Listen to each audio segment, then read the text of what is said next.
ஜெர்மனியில் நீதிபதிகள் மற்றும் ராணுவ வீரர்கள் உட்பட 3,50,000 வரையான அரசு ஊழியர்களின் சம்பளத்தை உயர்த்த வேண்டிய இக்கட்டான நிலையில் அரசாங்கம் உள்ளது.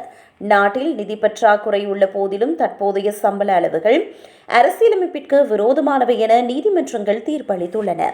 இதற்கு தீர்வளிக்கும் வகையில் ஒரு புதிய திட்டம் முன்வைக்கப்படும் என உள்துறை அமைச்சர் அலெக்சாண்டர் டோப்ரின்ட் உறுதியளித்துள்ளார்.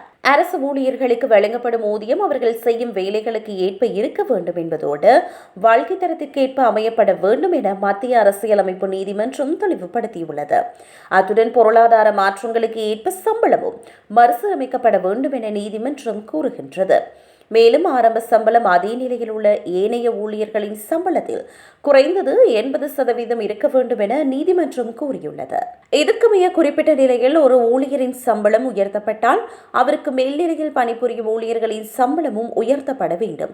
அரசு ஊழியர்களின் சம்பளம் தொடர்பான இந்த புதிய விதிகள் சவாலான பொருளாதாரம் உள்ள ஒரு காலத்தில் நடைமுறைக்கு வருகின்றன. அரசாங்கம் ஏற்கனவே ஓய்வூதியங்கள் மற்றும் அரசு சேவை செலவுகளுக்கு பெரும் தொகையை செலவிடுகின்றது.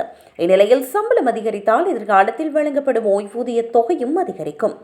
இந்நிலையில் அரசாங்கம் விரைந்து செயற்பட்டு சிக்கல்களுக்கு தீர்வு காண வேண்டும் என தொழிற்சங்கங்கள் கோருகின்றன.